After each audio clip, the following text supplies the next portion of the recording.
Hi everyone, I'm Jim and welcome to the review of When the Kite String Pops, the debut record by the band Acid Bath. This review is brought to you by Infinity Potato, one of the subscribers who've decided to join the membership, the Revenant tier, and one of the perks there is me reviewing an album of your choice.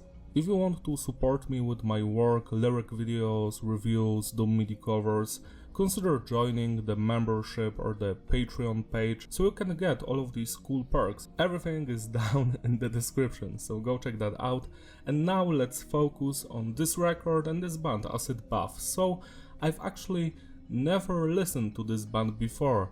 I did hear a couple of their songs in the past, like maybe 5 or 10 years ago. So after listening to this record for 3 times today, I finally have some opinions about it. When it comes to Acid Bath, it's a sludge metal band that was started in 1991. The lineup for this record is Dax Riggs on the vocals, Mike and Sammy on the guitars and backing vocals, Odie on the bass and backing vocals, and Jimmy on the drums. Nice. Jimmy, hello Jim. That's like an internal joke, only 2 people are going to understand it, but yeah, hello Jim. So that's the lineup, and well, this band sadly broke up in 1997 because the bassist and his family died in a car accident. Some drunk driver basically hit them. It's tragic, rest in peace. And so they've only got like 2 studio records, and this first one, When the Kite String Pops, it actually consists of their 2 previous demos. Like, all of the songs from the first 2 demos are here, so they are just re-recorded. That's it. And for some reason this record became very popular, like I see lots of memes about it on the internet. Also, for some reason the band would always use cover arts that like were actually drawings made by serial killers. Weird, huh? But that's just this band. So this one was painted by John Wayne Gacy, and the band just used it and it stirred some controversy. Same thing happened with the next record. Nice. When it comes to the production, it's raw, but in a good way. I do enjoy it. We've got some clarity here, every instrument is easily audible, the drums sound great, same with the bass, the guitars and the vocals.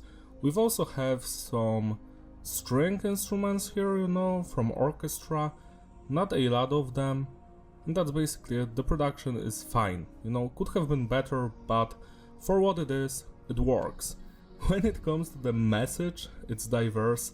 These songs are mostly about killing people, rape, pedophilia, abortions, getting high.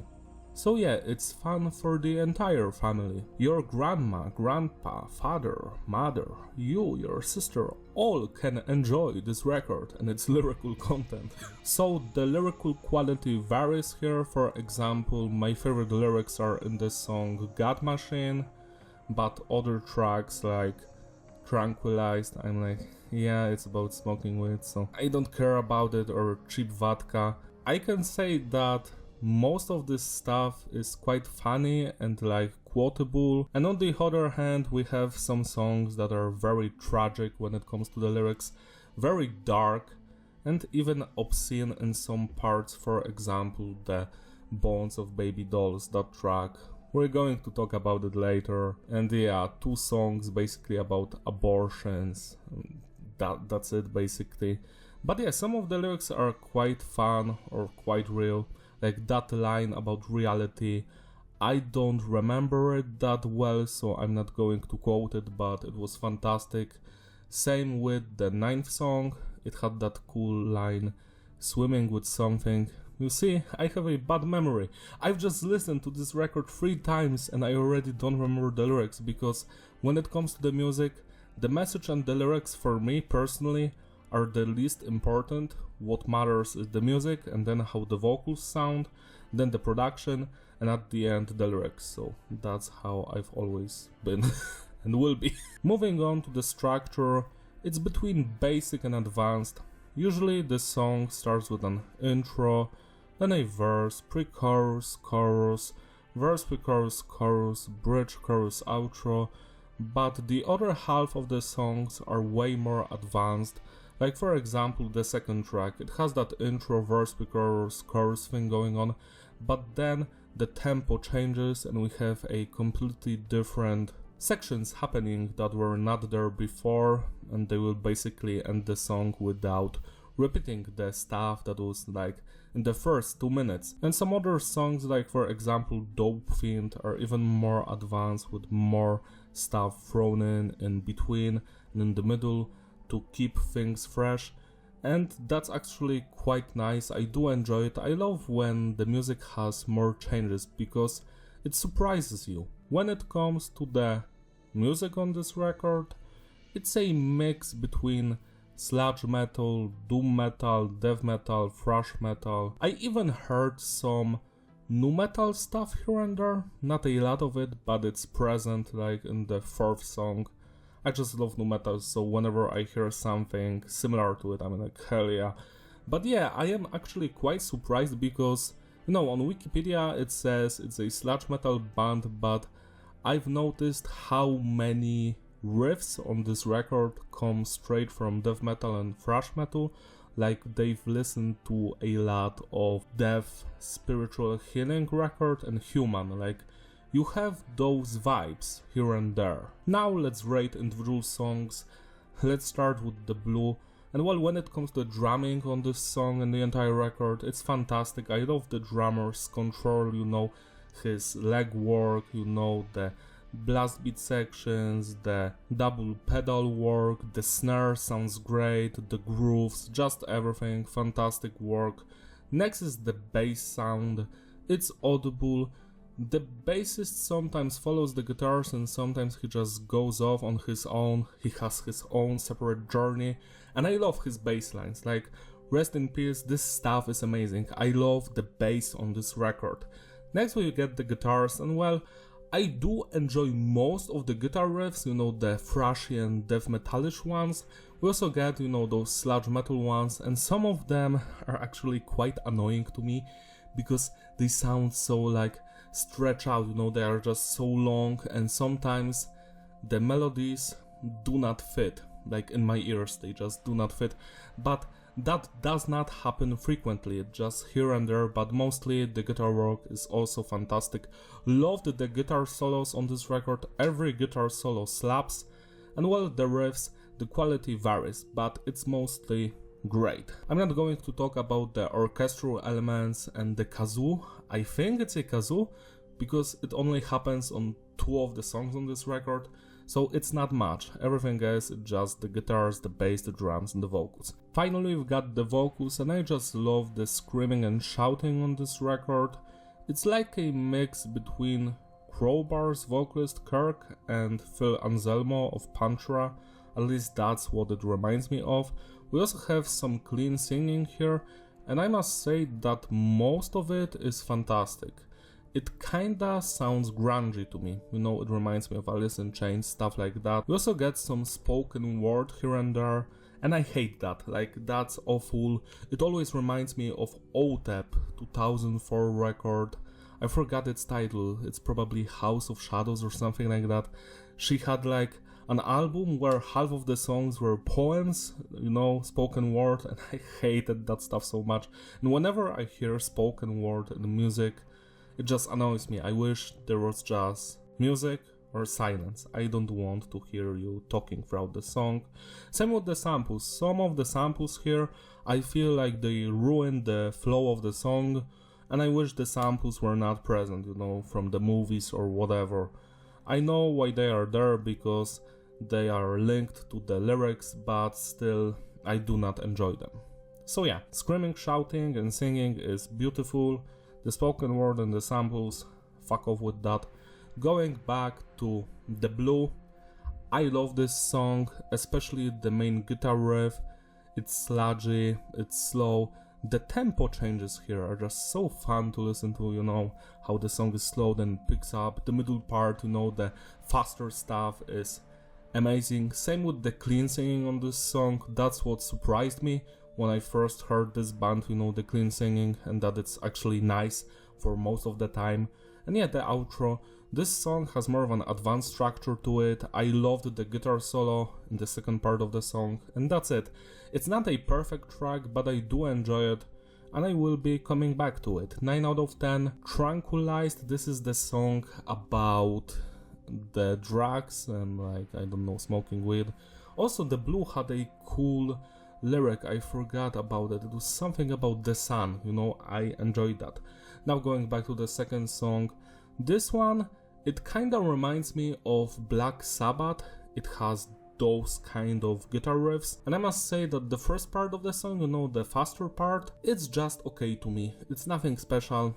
As I said, it sounds like Black Sabbath, but then in the middle the song just becomes slower, because apparently when it comes to the lyrics, the main character of the story just smoke a blunt and he's just so yeah, the song is slow in the second part, and I love that part. Love the guitar riffs there, the atmosphere, the vocals, the drumming, just everything. So yeah, it's a great song, not as good as the previous one, but yeah, I do enjoy it. 8 out of 10. Cheap Vodka, now this is a song about getting drunk, so yeah, I cannot relate to it at all, but I do enjoy the hardcore punk influence, the guitar riffs, the speed of it, the intensity. The structure is more basic, but yeah, this is almost a perfect song. What ruins it for me is the bridge, you know, not a big fan of the guitar riffs there. Everything else is on point, and yeah, fun track. It could fit a racing video game for sure. 9 out of 10. Finger Paintings of the Insane. This is the second best track on this record. Like, I love the intro, the bass line, and the guitar riffs that are exactly the same as the bass line, you know. The guitar solos, so good, so good. I love that part. I love when it repeats later on. And everything else, well, we've got lots of screaming there, you know, in the faster parts. It's a crazy song, I just love it. This is the one that I've listened to the most, and I was like, hell yeah. This is the song that has the nu metal influence, like you feel that nu metal stuff in it, because of the guitar riffs and the bass lines. 10 out of 10. Jezebel, this one sounds straight up like a death metal song, like something from a Spiritual Healing record. I love the guitar riffs, the drumming is fantastic, you know, the double bass, double pedals, whatever. Love that stuff. And that part where the vocals like Jezebel, that's fun too. But what sold me on this song is the middle part, you know, those very atmospheric guitar riffs and the singing. It was beautiful. 10 out of 10. Scream of the Butterfly. Now this is like a ballad or an acoustic song or whatever. It kinda sounds like that.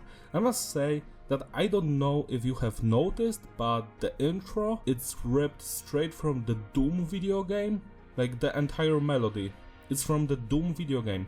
I don't remember the name of the song from the Doom game, but it's from the game.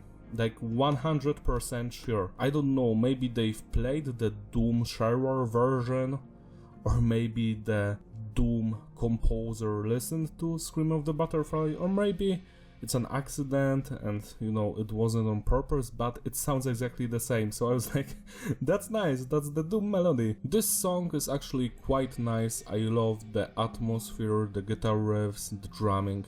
The clean singing, it's mostly fine, but there's one thing I don't enjoy, and it's the main chorus, where the vocalist sings the name of the song.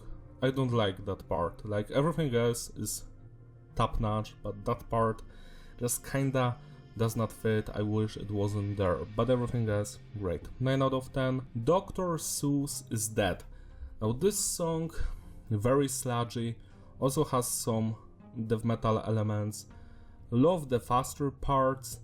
The sludgy ones kinda drag down the song a little bit. I don't know, it's not the best song here, it's still great, I do enjoy it, especially the faster stuff, but if it were up to me, I wouldn't put this song on the record, you know, because it kinda sounds like a filler track, but I do enjoy the lyrics, the message behind this song, That's it, 8 out of 10. Dope Fiend would have been even worse than the previous song if it weren't for the middle part, because everything else is like, yeah, 7 out of 10, but then the middle part happens where the bassist is playing and then the guitars come in and the guitar work sounds like something from Dev's individual thought patterns. It has that vibe and I was like, hell yeah, this is amazing, and the singing there, the vocals. So yeah, the middle part saves the song for me. I love that middle part, I love coming back to it. 8 out of 10. To Babu Kumi or whatever. This is the best song on the record for sure. I love the intro, the thrashy guitar riffs, the cool hardcore punk elements, you know, kill the president or something like that, they're screaming there. But the best part about this song is that cool death metal guitar melodies. They're just so atmospheric, you know, with the vocalist singing. It sounds like Death's Symbolic before Death's Symbolic came out, you know, Symbolic record, not the song. It has that vibe and I was like, this is so beautiful, and I would replay this song a lot. It was my favorite from the album. It doesn't have any weak points, you know, the guitar riffs are top notch, the bass line is beautiful, same with the drumming and the vocals. There isn't a second here that I wouldn't enjoy, so 11 out of 10. God Machine, as I stated before, has the best lyrics. This is basically a song about how religion basically destroys everything in life, everything positive, you know, it just sucks you out of joy and happiness. And yeah, that's true. So I relate to this track. Great guitar riffs, very thrashy, very deathy and groovy, but it's not a perfect song. For example, the beginning with the sample kinda drags it down, and some riffs here and there are not for me, but overall it's almost perfect and I do recommend it. 9 out of 10. The Mortician's Flame, another banger. This is the song about the abortion, same as Scream of the Butterfly. I think they are even linked together, you know, like they're about the same characters, those two songs. And this one is way better. I love the bass line at the beginning, the main guitar riffs, the solo, the vocals, the drumming, just everything. This should have been a single with a music video, but I guess it's not because of the lyrics. It's a great track. It's probably my third favorite song here. Yeah, it is. 10 out of 10. What Color is Death? This track brings back the fast tempo, it picks up the pace, you know, after the two songs that weren't that fast, and I must say that I do love the faster elements here, the vocals. Again, the bridge part for me is the weakest, but everything else is on point. Also, I forgot to mention that the vocalist, for some reason, on almost every song, he does that yeah sound like James Hetfield from Metallica, and I found it so funny, you know, because he's always like yeah. So yeah, take a shot of your tea every time the vocalist of Acid Bath goes yeah. 9 out of 10. The Bones of Baby Dolls. So this is the pedophilia song, and I must say that I did not enjoy it. Like the music is not that great. It kinda sounds like some generic rock ballad, something Guns N' Roses would make, but I don't know if that's on purpose, you know, to make a generic instrumental and then put the most horrifying lyrics on top of it. Maybe that was the point, but even if that was the point, it does not mean I enjoyed the song, because I mostly did not. I would rate this average, but I loved the final 18 seconds of the song. Like the last 80 seconds have very beautiful guitar riffs. That part is amazing. Sadly, it's at the end, and everything that is before it sucks. So yeah, I'm going to give this one 6 out of 10. If it were up to me, I would remove it from the album. And finally, we've got Cassie, it's Cockroaches. And this song, well, I do love the very angry and heavy guitar riffs. Again, death thrash metal vibes. Love that stuff. The guitar riffs perfect, same with the drumming and the bass lines. But we've got a lot of samples here, like at the beginning and especially in the middle of the song. And I feel like the samples do not fit the music and they annoy the hell out of me. I hate that stuff, so I don't want this in the song. so that drags down the song a little bit for me. The rest of the vocals, you know, the screaming, great. Again, the lyrics are about rape, great. So this video got demonetized quickly. What else can I say, you know? It's not relatable at all. Maybe they've made this album for the serial killers who are in jail and they can listen to it. I don't know. So yeah, this is just a great song. Could have been even better if they would remove the samples from the movies and such. 8 out of 10. To sum it all up, the consistency is various and the flow is digestible. Replayability, yeah, it's a great record. Could have been better because I see some flaws with it. Like for example, first the length. Like the record is very long, like almost 70 minutes, and that is kinda hard to go through because half of the songs are very, you know, slower paced, the other are very fast, and the band probably did the track list this way, you know, to wake you up from time to time, you know, to give you some energy between the slower ballad songs and the heavier, fast ones. But I feel like this record would benefit from less songs. Like if it were up to me, I would just skip 11 tracks on the record, and the rest could have been bonus tracks, you know. The bones of baby dolls, I would cut that out. Dr. Seuss is dead, same. And maybe even Cassie, it's cockroaches. Like, remove that stuff. It would benefit the album. I'm not saying those songs are bad. I've actually enjoyed Cassie a lot, and Dr. Seuss, well, it was kinda a filler track, but still fun to listen to. The Bones, that's the only song I was like, eh. But yeah, everything else was great. My favorite tracks here are To Babu Kumi, Finger Paintings of the Insane, Jezebel, The Mortician's Flame, Cheap Vodka, The Blue, and Scream of the Butterfly.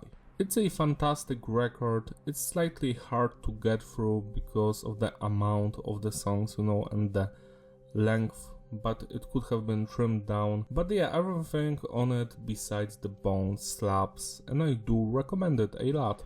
Also, this record turned 30 2 weeks ago, so I guess I'm going to include 30th anniversary review in the title. And that's it from me. Thank you for watching. Don't forget to like and subscribe.